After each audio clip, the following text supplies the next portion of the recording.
With the Past.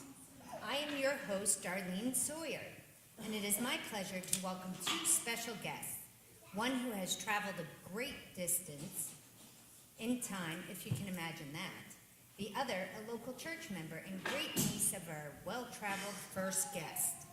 Today, as it is the 100th anniversary of the end of World War I, we will be discussing the experiences and feelings of the folks at the home front, and how their faith and fortitude pulled them through this terrifying ordeal.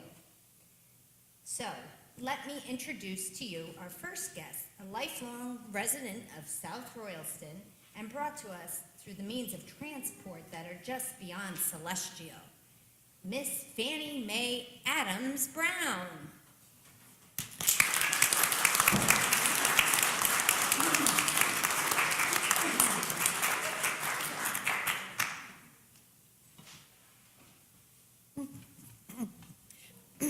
It's Mrs. What?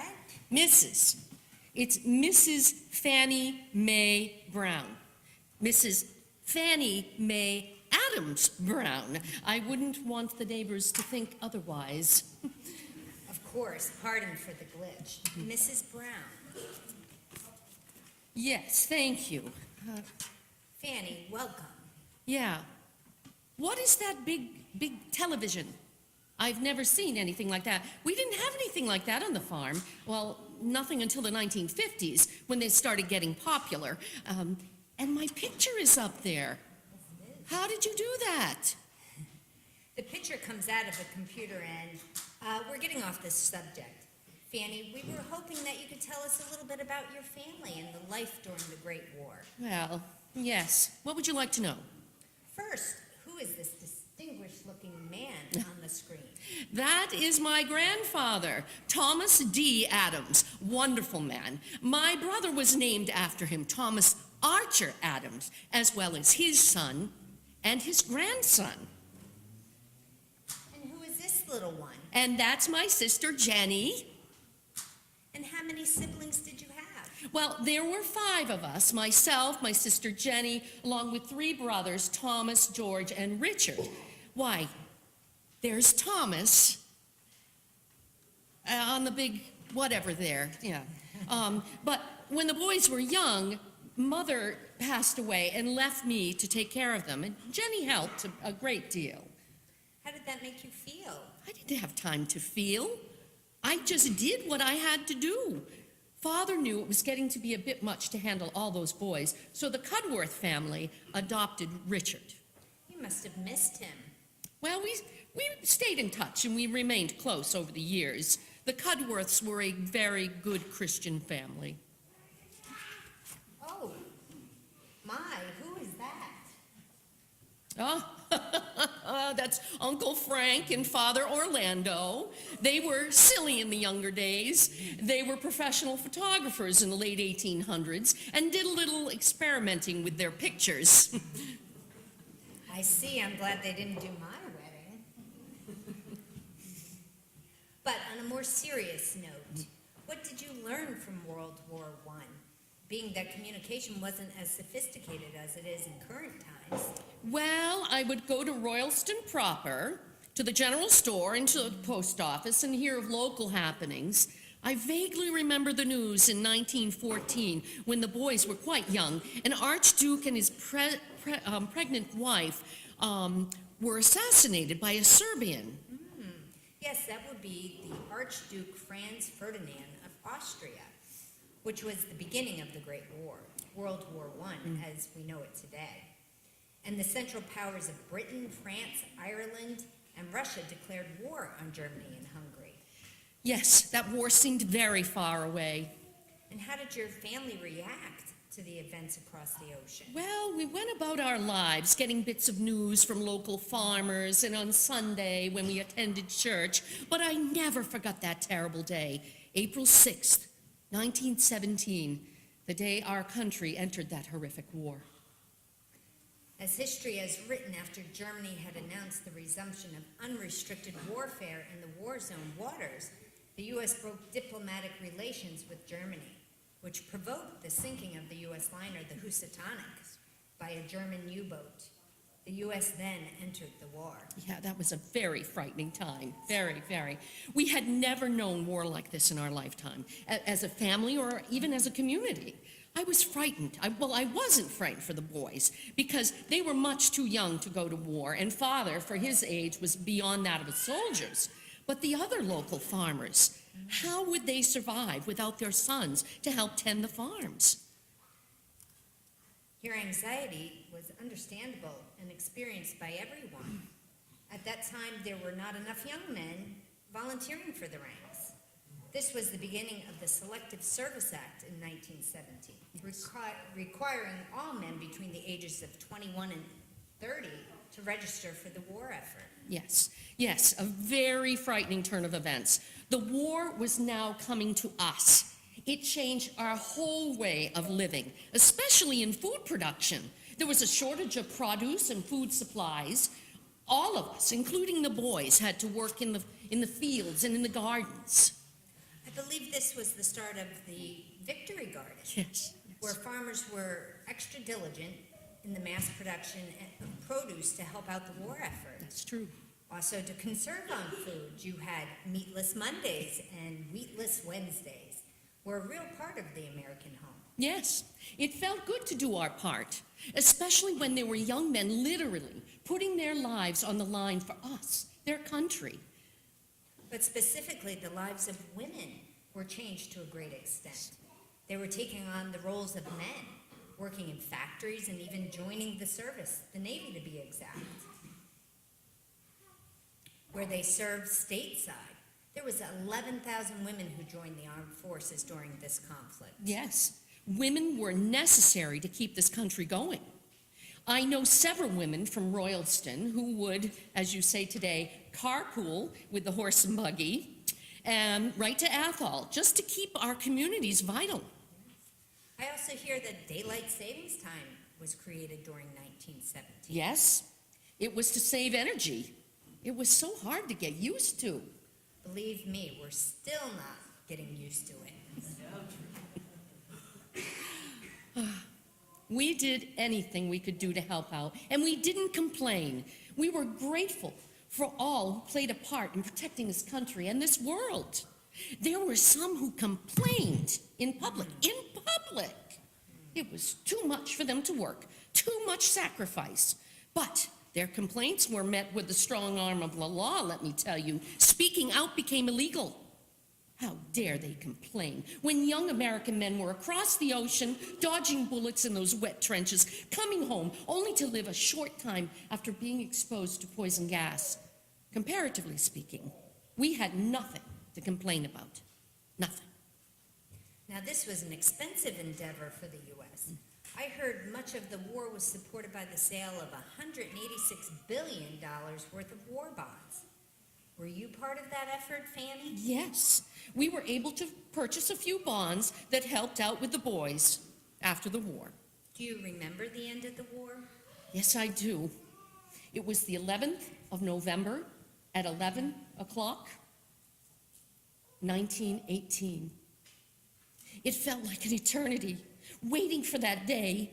And when we heard those bells tolling in the distance, delivering that bittersweet news that the war was over. Bittersweet? Yes. Sweet that our family was untouched by the ravage of war. Bitter that so many families would not see their loved ones again. I was so grateful. As are we. Look, there's my little brother Tommy. Not so little in that picture. He was a football player in high school. That was one small gift the war gave to me. Seeing my brother grow up, get married, and have a family. That is a gift.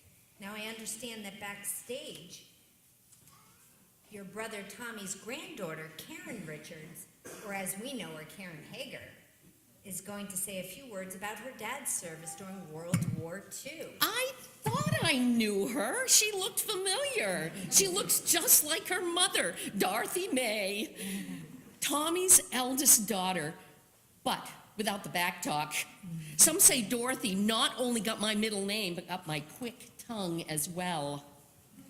Well, we certainly appreciate your remembering and sharing the details of the difficult time for both you and your country.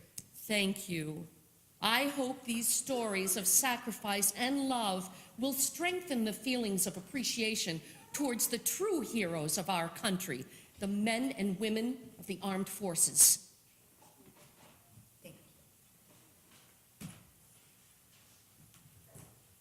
Now, as we wait for our next guest, let me say that during World War I, 17 million people were killed during a period of 4 years, 3 months, and 1 week. A difficult thought. So let us move on to our next guest, Karen Hager, great niece of Fannie Mae Adams Brown. Karen will be joining us for a brief chat about her father, Ernie Richards, and his dedication to this country during World War II to the present. So let's welcome her. Karen.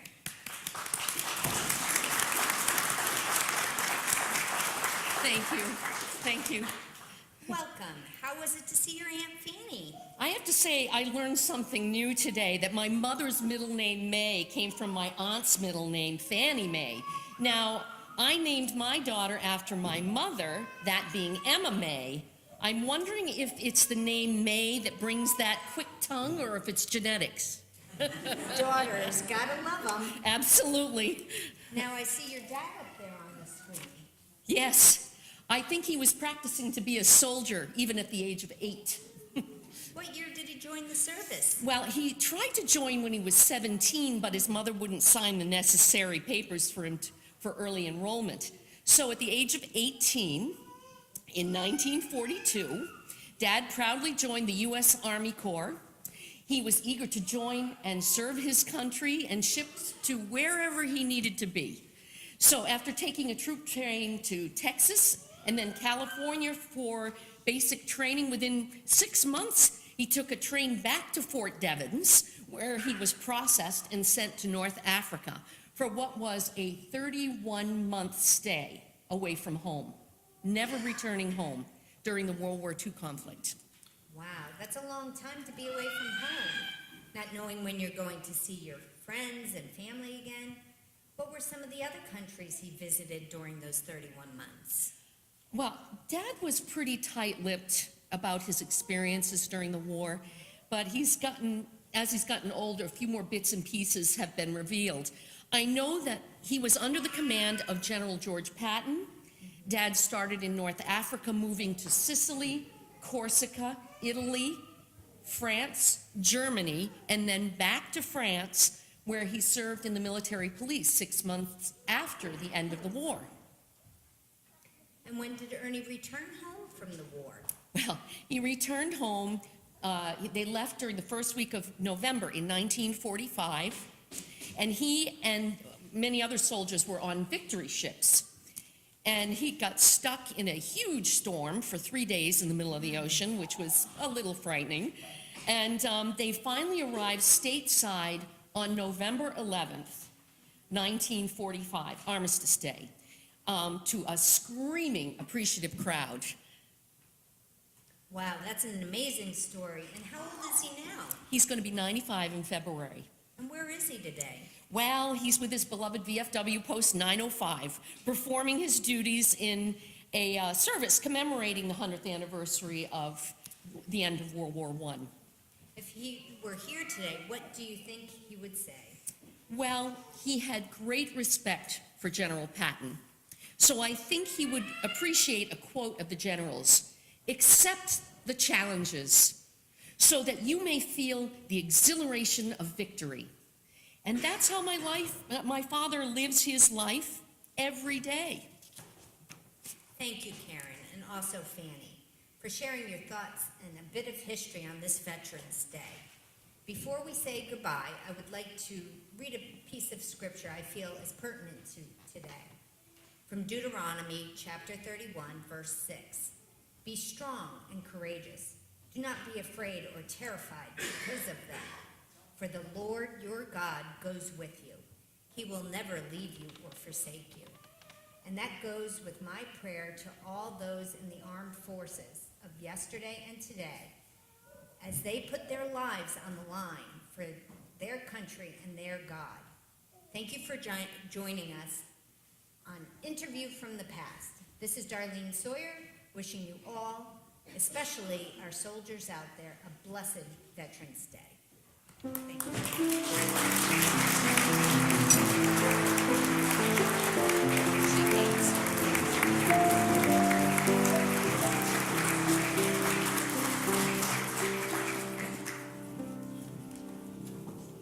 First book of Timothy, chapter 6, verse 11 and 12, misprint in your bulletin.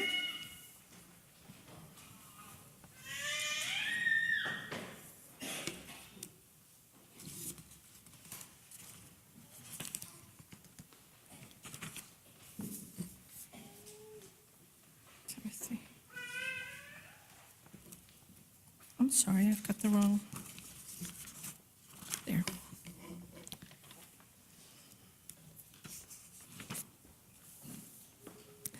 "But as for you, man of God, shun all this.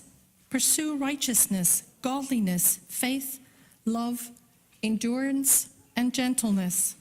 Fight the good fight of the faith. Take hold of the eternal life, to which you were called and for which you made the good confession in the presence of many witnesses."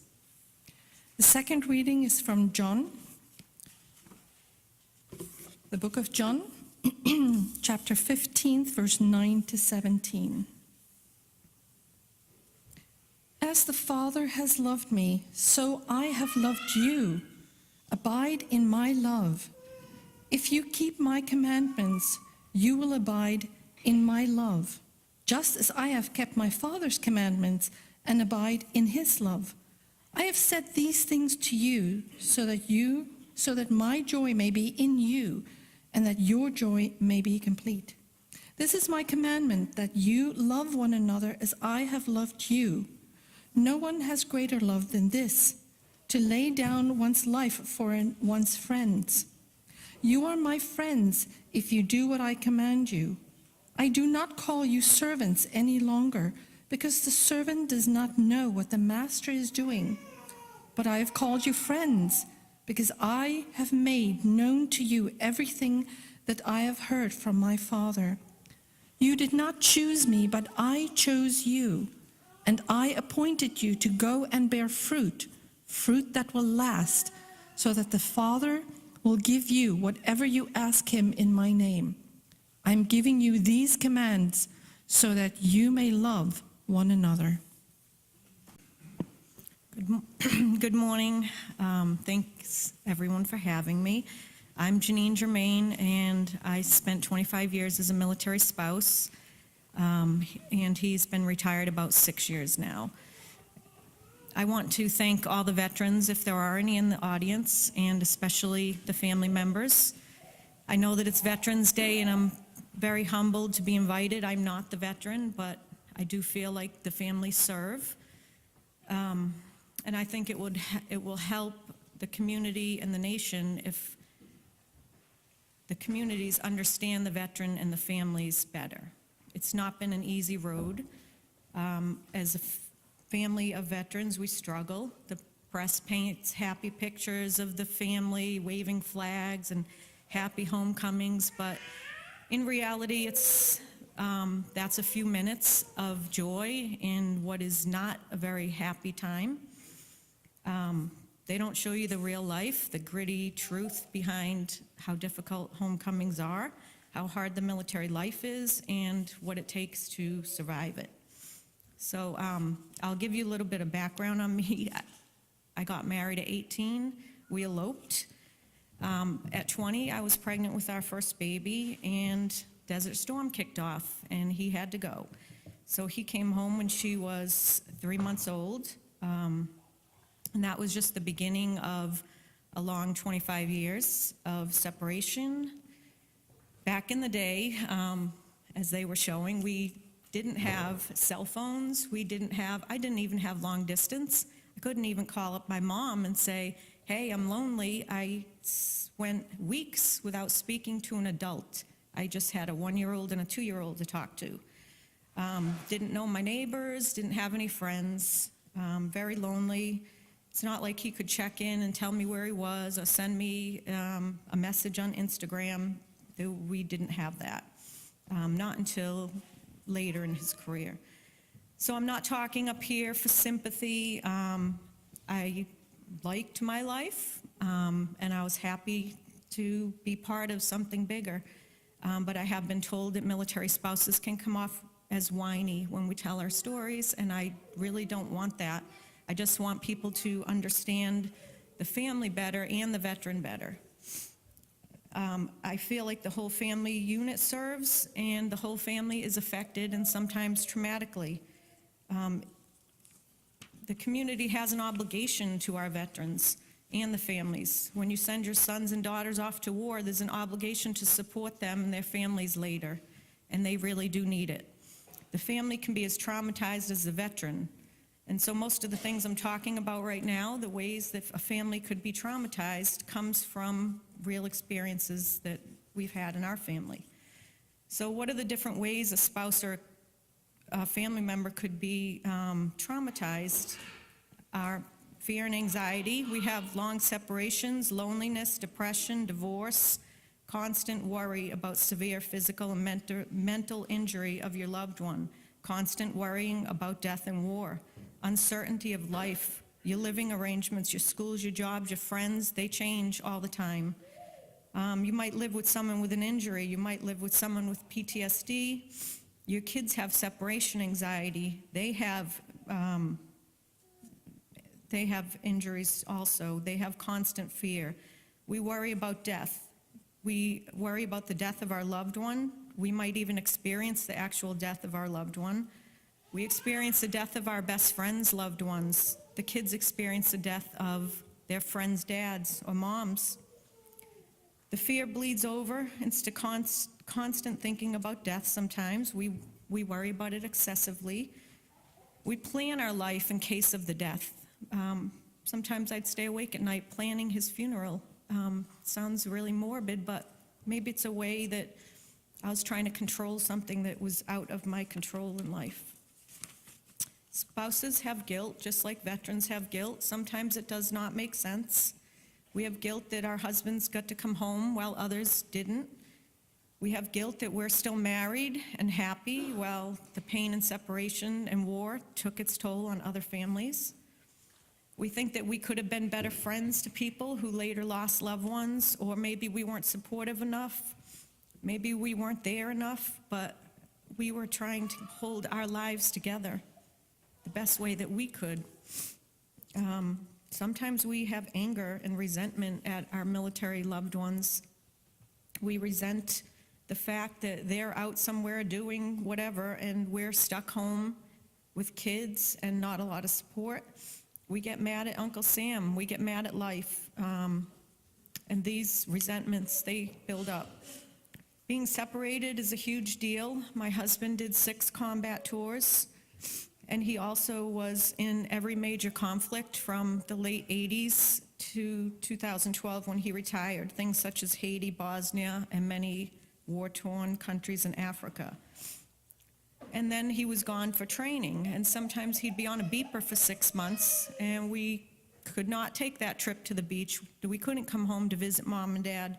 So between combat and conflicts and training and such things. He could be gone 300 days out of the year. We have to worry about his life on all of those, yet still carry on, raise the kids, work, put myself through college, mow the lawn, handle the kids, football games, baseball, school meetings, everything falls on the family. Some days I felt like a little speck in the world that nobody noticed. And maybe nobody even knew where I was that day. Like I said, we didn't have long distance. We didn't have internet. I couldn't talk to anybody, and he would be gone for weeks on end. So it's just me and the kids. The kids can be traumatized at different points in life. I've had to bring a 3.5-year-old or an 8-year-old to a mental health clinic for them to deal with their separation anxiety and cope with their life. We didn't have mom and dad around. We didn't have Grammy and Grampy, auntie and uncle to help them. So how did we survive? We had the other wives and the friends we made along the way that became our families, and we had our faith. At least I did. I was lucky enough to live in one location for 20 of the 25 years. I had a small Catholic church that I went to every Sunday, and I brought my kids there and tried to raise them the best I could in the church. I remember people talking about how you can go to church and yet not fully feel the Holy Spirit in you or not fully be embracing your faith. I wasn't sure what that meant. I felt like I went to church, everything was good. And then once a friend guilted me into saying yes to help her run the youth group at church. I really didn't want to. I was in my master's degree. I had 2 kids starting high school. My husband was always gone. But how little faith I had thinking that it was the friend that wrote me in, when in reality, I have no doubt that God put me exactly where he wanted me to be. I loved it. I loved working with the teenagers. I was in my element, and spiritually I grew, and I became part of my church family. After being there for many years, I really felt finally that I was part of it. My daughter was thriving. She was in the youth group. My son was in the youth group. But during this time, one of these times, my husband was deployed, and I felt this deep pull to keep praying for him.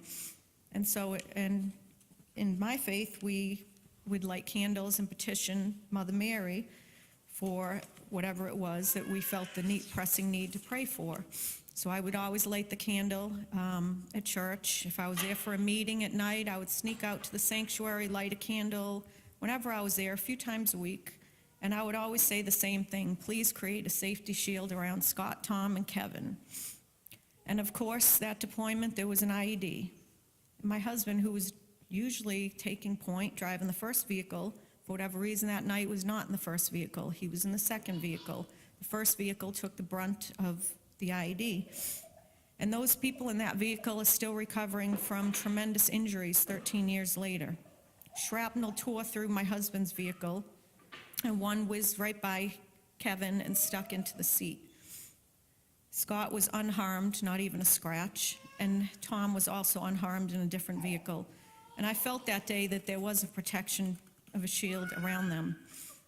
I continued to work with the youth group. The youth group was thriving, but at home it was a different story. We were struggling. I could feel something going on with him. Started out with a horrible anger that he would take out on me and the kids. Maybe there was no milk in the fridge when he got home, or there was clothes in the washer when he wanted to do some laundry. Maybe there was just a sock on the floor. It would enrage him.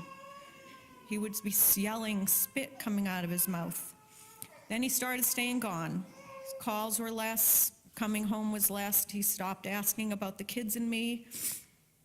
A year and a half before that, he'd been injured on a deployment, and he was taking some serious pain medication. He had already had a few surgeries behind him and continued to deploy. Eventually, when his pain was much worse, they wouldn't let him deploy, but they would hand him baggies full of drugs. And I'm not blaming them. This was 12 years ago, and everybody was just doing what they were trying to do to survive. He took a different job that required a lot of traveling in his unit. They would hold spots for the non-deployable people so that they could heal up and then go back to deploying. So he took one of those spots, and he made a lot of trips out of it, again, staying gone about 10 months a year. We began to fight a lot, long-distance fighting. It was very difficult. And then one day, he told me he wanted to end our marriage. His anger was gone, and he was just dead inside. I was not, however. I was angry. I was furious that he would do that to children and I after I'd been a faithful wife going through what I'd gone through for 17 years. Thankfully, my church was there. Every time I walked into church, I felt a calmness.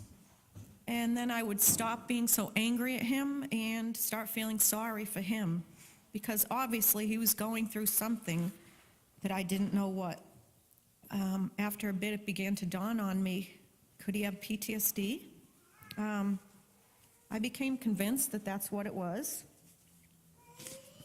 But even 12 years ago, that was not accepted in the military. It's probably still not, but definitely wasn't then. He scoffed at me. He said there was no such thing. That was a made-up term by people who couldn't handle their life.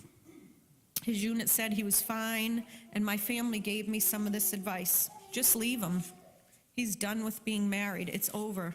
Why don't you just give up and divorce him? But I didn't feel that way. The look in his eyes, he some days would beg me to stay. Other days, he couldn't look at me. I began to pray a lot. I prayed for patience because I really just wanted to hit him with a frying pan. I prayed for him to have peace in whatever he was going through, because I wasn't fooled by the new calmness that he had. He would walk around whistling like nothing was wrong, and it drove me crazy. He said he didn't believe in God anymore, that no God would be sitting around while these terrible things were happening in the world. He was losing friends. They were injured. There was a lot of terrible things going on. He lost his faith right when I was finding mine. Still, I didn't give up on him. One day, I was in church. As a youth minister, we were doing sleepovers with the youth group, and I was literally in my pajamas in our community center and in the stairwell, running upstairs for something. And I just remember this feeling coming over me of, I'm exactly where I'm supposed to be. And I was so thankful that I stopped for a minute and I said the same prayer that I always did. Please, Lord, please let our marriage work out as you think it should. Please help me have patience, and please, no matter what, let Scott have peace. I don't know what to do. And then I heard an answer. It was one word that shook me to my core. And I have really never, ever spoken about this. My husband does not even know I had this, and you guys are the first ones I'm saying this to. The voice said, wait. Just one word, wait. And I felt it right through me. And to this day, I still don't question, like, was it God? Was it my conscience? I know it was God. I have no doubt, and all these years does not take that away. So I did wait. When I wanted to leave, I just waited some more. And eventually, one day, we decided to try again. We stayed together. It was a long road back. It was not easy. It was a longer road for my son and him. My son had run away during that time at 17 because he just couldn't stand the fighting with his dad. We had a lot of emotions to work through. Some of them forgiveness. Once the Army decided they couldn't do any more for him, they put him in a drug rehab and got him off all the pain medication, thank God. So during all that, it was about 2 years after we stayed together, and that was finally the really breaking point for him, where he was taken down to the lowest to be built back up. In 2012, he retired, and he does have PTSD. He has a traumatic brain injury, and he has a lot of other pain that he lives with on his body and in his mind every single day. So we moved home to Massachusetts, but it has been a struggle. It's not like it's over. You leave the military, yay, you're alive. It's not like that. The military never leaves you. It never leaves your family. It never leaves the kids. For a long time, I didn't even realize how different I was than civilian families. I think I struggled more than him coming home. He went back to work. He's working for the military. He loves it. I sat home thinking, what just hit me? Like, what happened to me in the past 25 years? I couldn't even process it, because in those years, all you're doing is struggling day by day by day to get through the next day and the next day. And now I just moved away from my church, my family, my friends, and there I was, just wondering what hit me. Did a lot of soul searching, asking God, why am I like in this position? Why am I in Massachusetts? Why am I here? And I believe now that I'm here for my nonprofit that we're starting, for Clear Path for Veterans. That's been helping us focus on helping other veterans and telling our stories so that people can understand us better.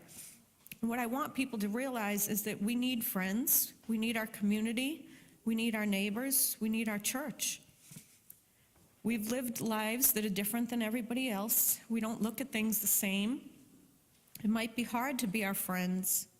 We've suffered, we've had a lot of loss in our life, and not just people. We've lost our innocence, our youth, our kids, the same thing. We try not to sweat the small stuff, because our stuff was life and death. But I think that if the community can better understand the family and the combat veteran, we can begin to build, as families, a new life in the civilian world. As a nation, we must be educated on PTSD, on chronic pain, on moral injury, on military service in general. And many of the community members, they want to give back to veterans but don't know how. The first step in giving back is to understand everyone. Where you see a large, scary combat vet being loud and belligerent, I see my partner struggling because he's being triggered by something. We've had instances where he has had a fight in a bar when somebody put their hands on him.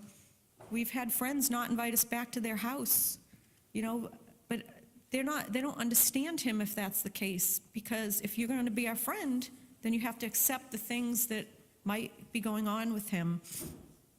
Common PTSD triggers sights and sounds and smells, people and locations, certain dates of things that happened to him. He can become very depressed or angry on those dates. We might have plans and then he breaks them, but that's the situation that being our friend requires. He has road rage. He has trouble with relationships in school. Funerals in hospitals can set off a veteran. Internal triggers, being in constant pain, bodily sensations that recall the trauma, including old wounds and scars, strong emotions, feeling helpless, out of control, or trapped. Even feeling love can hurt a veteran. If they allow the love in, then they allow other feelings of anger and hurt in also. So understanding the trauma that they've been through is important. Be trustworthy to a veteran. Listen to a veteran. Example, if he says, I'm not going to that stupid concert or event, maybe it just means he can't be around a crowd at that moment. Veterans might want to talk about their service, and they might not. Same with the families. This has been 6 years, and this is the second time I've shared anything about my story pretty much to anyone. I even have triggers. The fear of death is probably one of my largest ones. If he's just late coming home from work, I start thinking he died, he's on the side of the road, he's dead. I don't want to go back to that part where I'm planning a funeral, so I talk myself down. At least I can text him, and he understands that he needs to answer my texts on a reasonable time frame if I text him. Our friends know that sometimes, and the kids too, he's just not present, even though he's present. We could be opening Christmas presents and he leaves the room and goes and starts doing dishes. That used to upset me and make me angry. But now I understand that he just needs to get away. He'll come back, and that's just the way it is. If we might have to leave an event because he suddenly feels the urge to get out of there, and then that's it. We get our coats and we leave. So if you're going to be our friend as a community, we need friends. You've got to understand us. We don't want to have that military-civilian divide, and it is real. We feel like the families and the veterans get forgotten about sometimes. The families especially, we get traumatized too. It's not only the veteran that goes through horrible things. Holidays are a big thing. Invite veterans over. Invite them to things. Last Memorial Day, we were alone. We've never been alone on Memorial Day. Our friends back in the service, everybody got together. Everyone made sure the other people were not alone. Our family was alone. So we decided to have our own Memorial Day, and we invited people to our house instead. And it was wonderful. We had 16 pictures of 16 past people. It's not even all of them, hanging on our wall that day, and we celebrated all of them. But life is not that bad. My husband and I are about to celebrate our 30th anniversary. Our kids are still talking to us, and we have a 2-year-old grandson that my husband now gets to watch grow up. He has found his faith again. But our struggle's not over. We still have to deal with everything else every single day of our life. He is in pain. He has stress. He has sadness every single day. There's not a day that goes by that I don't think about it. And I remember once I said to someone, I just want there to be a day where I don't think about those 25 years. But I've realized that there's never going to be a day that I don't think about those 25 years. So if I'm feeling like that, just imagine what the veteran is feeling like. I can't even imagine what he's feeling like. So what I want you to know is that we want to be understood and accepted. We want to fit in. And don't forget about us. We're still here. Invite us over. Talk to us. We're not the crazy veterans that you see on TV. It's much deeper and much more complicated. But in order to understand us better, and you must understand trauma and how it affects the warriors and their families, and understand our service and sacrifice, have faith in us. This is the only way we will bridge the military-civilian divide. Thank you for listening to me today.